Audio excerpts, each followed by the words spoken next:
Turma, bom dia! Vamos dar continuidade ao assunto Construção do Mundo Moderno.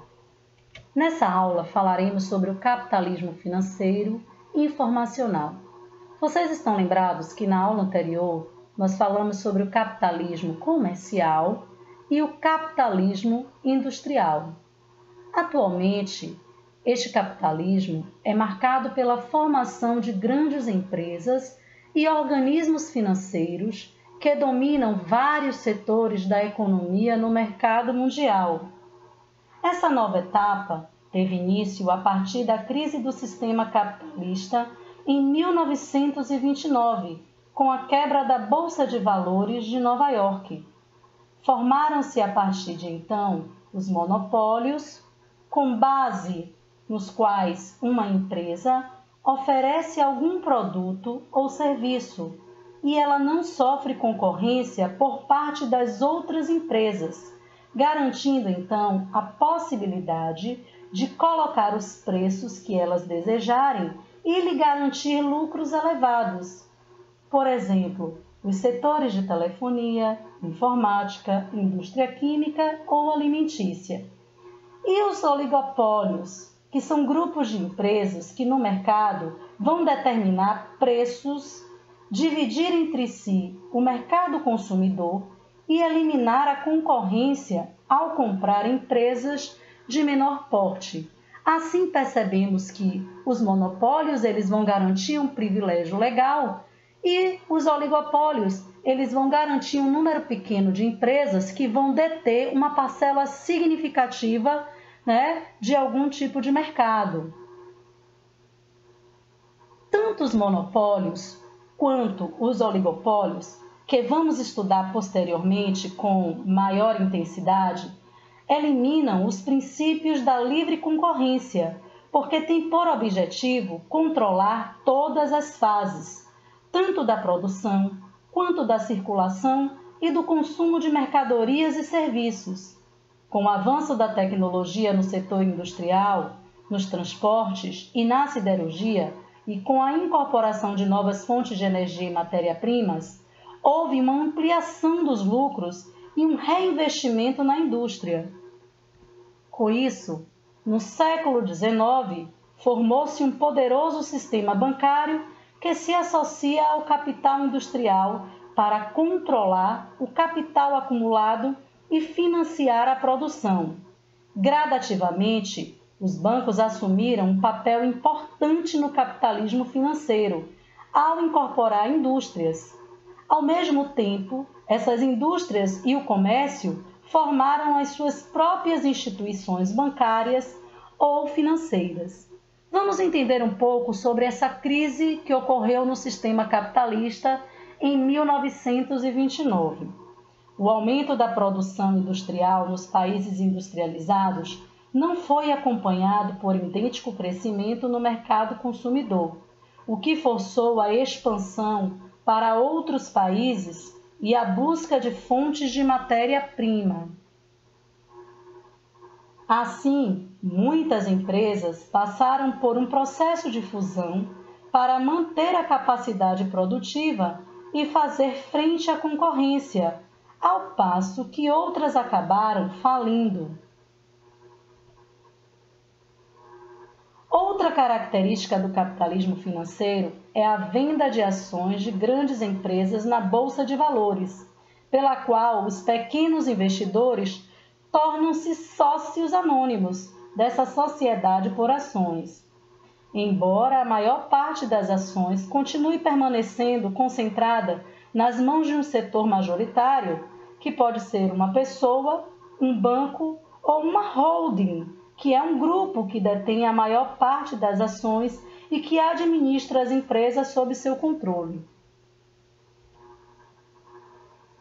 Com a crise de 1929, ocasionado pelo excesso da produção industrial e agrícola e pela ausência do mercado consumidor, capaz de absorver essa grande oferta de produtos por causa dos baixos salários pagos aos trabalhadores, a falta de uma política de exportação, bem como uma grande especulação financeira, levaram à quebra da Bolsa de Valores de Nova York e à falência de indústrias e bancos e o aumento da taxa de desemprego. Então, vamos perceber o que foi que ocorreu. Eles começaram a ter um excesso de produção na indústria e na agricultura e não tinha um mercado consumidor capaz de absorver essa oferta, ou seja, as pessoas não tinham como comprar porque os baixos salários que eram pagos a esses trabalhadores não favorecia, na verdade, que houvesse a compra. Com isso, ocorreu a quebra dessa bolsa de valores, e muitas indústrias não puderam suportar e entraram em falência. E os bancos aumentaram as taxas também do desemprego. Nesse contexto, surge uma nova política, o keynesianismo, que foi desenvolvido por John Maynard Keynes, que defendia a maior participação do Estado na economia por meio de planejamento para cada setor produtivo e de investimentos em obras públicas, visando reduzir o desemprego e reestruturar a economia do país. Assim, constituiu-se o Estado de Bem-Estar Social, que procurava garantir as necessidades básicas da sociedade, tanto nas áreas de saúde quanto na educação, na previdência social e habitação.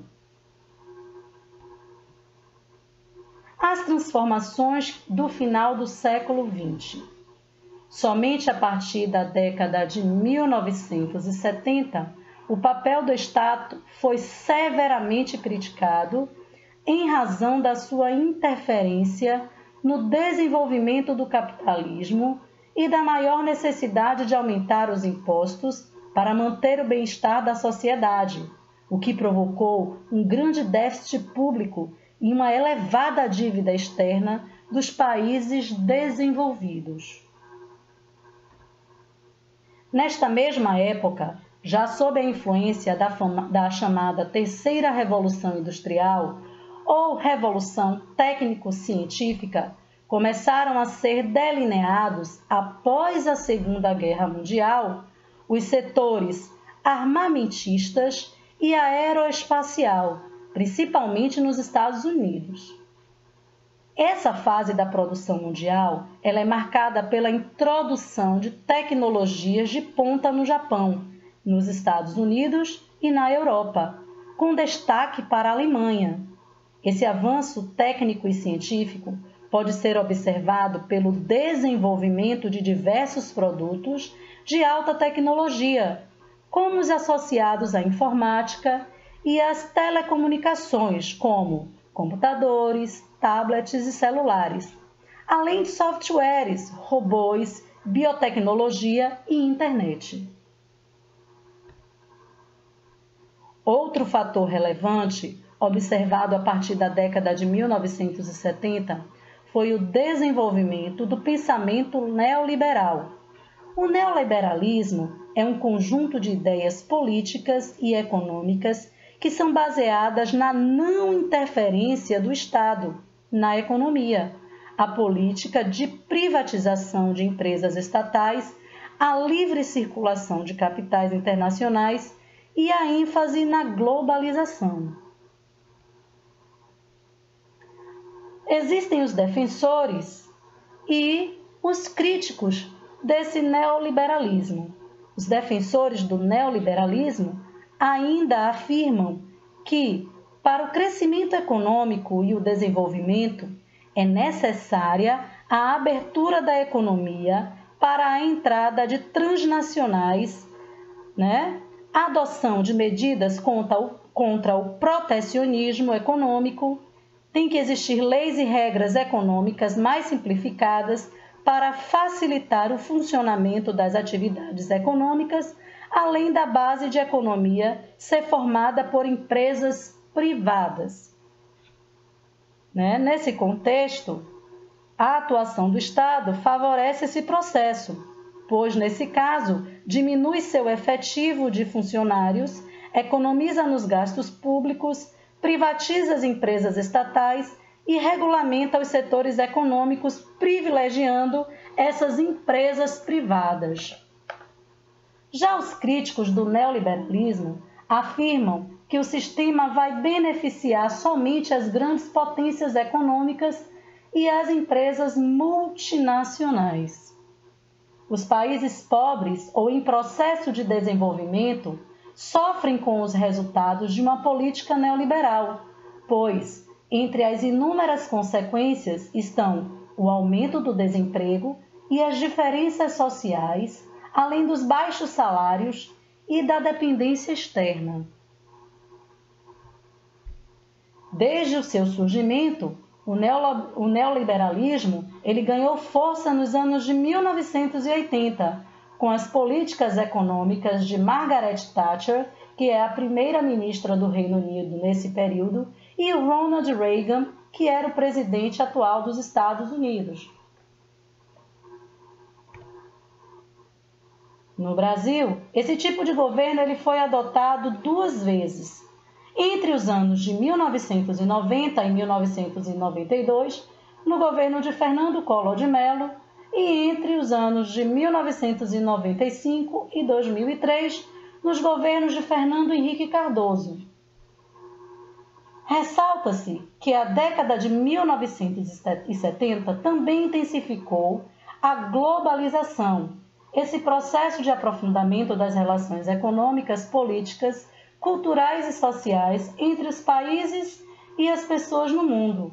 Porém, mesmo com o nível de integração entre os países e as pessoas, um dos principais aspectos negativos da globalização é a ocorrência de crises econômicas, pois a adoção de tais medidas influencia nas transferências de empresas, de capitais e na especulação financeira.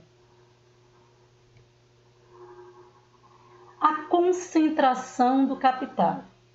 A partir do final do século XIX e o início do século XX, as grandes empresas começaram a se organizar para aumentar o acúmulo de capital e as atividades produtivas. Algumas formas para ocorrer esse processo foram os monopólios, que eram apenas uma empresa que oferece algum produto ou serviço e estabelece preços que lhe garantam lucros elevados, como no setor da telefonia, informática, indústria química ou alimentícia, como dissemos lá no início do slide. Os oligopólios, que é um grupo reduzido de empresas que tem o controle da oferta de determinado produto ou serviço, que vai controlar os preços no mercado, dividir entre si o mercado consumidor, tentando eliminar ao máximo a concorrência. O holding, como nós vimos também, consiste num agrupamento de empresas que atuam em sociedade, abrindo seu capital e emitindo ações nas bolsas de valores. Na verdade, a holding é uma empresa que vai deter, ela é detentora da maioria das ações desse grupo. Além delas, nós temos também os cartéis, que é uma associação de empresas do mesmo ramo, que fazem acordos para unificar os preços, derrotar a concorrência e delimitar mercados. Um exemplo comum é a formação de cartéis das empresas de combustíveis, Vocês estão vendo aí essas empresas de combustíveis como as 7 irmãs, Dentre elas a Esso, a Texaco, a Shell. E os trustes, que referem-se a uma corporação que detém controle acionário sobre várias empresas. No truste vertical, a corporação controla empresas na cadeia produtiva, por exemplo, da exploração da matéria-prima, ou seja, passando pela indústria até a comercialização. E o truste horizontal é constituído por empresas do mesmo ramo de atividades. Vamos conhecer agora a Divisão Internacional de Trabalho, a DIT. É uma divisão de produção, comércio, serviços, importações e exportações entre os países. Nesse contexto, existem países exportadores de produtos primários ou de industrialização mais recente. Esses países têm economias mais frágeis se comparados com os países mais industrializados, estes de economias mais sólidas e altamente desenvolvidos tecnologicamente. Para atrair esses investimentos e dinamizar suas economias, os países em desenvolvimento oferecem alguns benefícios, com isenção de impostos, ou seja, eles não precisam pagar impostos, grande quantidade de mão de obra e leis mais flexíveis. Ao longo da história, a DIT passou por várias mudanças, pois, com a evolução do capitalismo, ocorreram variações nas relações comerciais entre os diferentes atores da economia. Vamos observar agora nesse esquema, que identifica a Divisão Internacional de Trabalho, e o aumento das relações entre as diferentes regiões do globo ao longo do tempo. Então, vamos observar aqui. No início, no período do capitalismo comercial, ainda nos séculos 16 ao século 18, a DIT foi formada. Observem que existiam as colônias de exploração, que eram justamente nos países, nos mesmos países, e as metrópoles, que se utilizavam da expansão marítima. Essas colônias, elas ofereciam metais preciosos, especiarias, escravos, e com o processo do colonialismo, eles começaram a criar as indústrias de manufatura. Com o capitalismo industrial, de 1750 a 1850, e também já com o capitalismo financeiro, entre 1850 a 1950, as metrópoles sofriam com a Revolução Industrial e a DIT foi consolidada. As colônias ainda continuavam sendo de explorações e elas ainda ofereciam produtos primários, como matérias-primas e alimentos. Nesse período, já não é mais do colonialismo, mas sim do imperialismo. E essas metrópoles, elas devolviam os produtos industrializados. A DIT clássica ocorre no capitalismo financeiro após a Segunda Guerra Mundial. O que ocorre nesse processo? Existem os países desenvolvidos que agora detêm as indústrias e os países subdesenvolvidos que ainda não são industrializados. Eles continuam oferecendo produtos primários como matérias-primas e alimentos, só que ocorre a expansão capitalista. E aí, esses produtos industrializados são devolvidos, na verdade, eles passam a fazer parte desses países subdesenvolvidos, porque eles produzem e emitem para lá, eles oferecem capitais, empréstimos e poucos investimentos.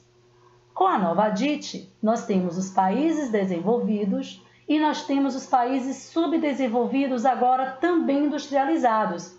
Os países subdesenvolvidos, eles agora produzem produtos primários, produtos industrializados, capitais, lucros e royalties e juros das dívidas. Com o processo da globalização, esses produtos industrializados, em geral de tecnologia superior e tecnologia e capitais, empréstimos, investimentos produtivos e especulativos, são agora oferecidos a esses países subdesenvolvidos. Na próxima aula, nós iremos falar sobre o socialismo e como isso influenciou também em nosso processo de construção do mundo moderno. Uma boa aula para vocês e até a próxima!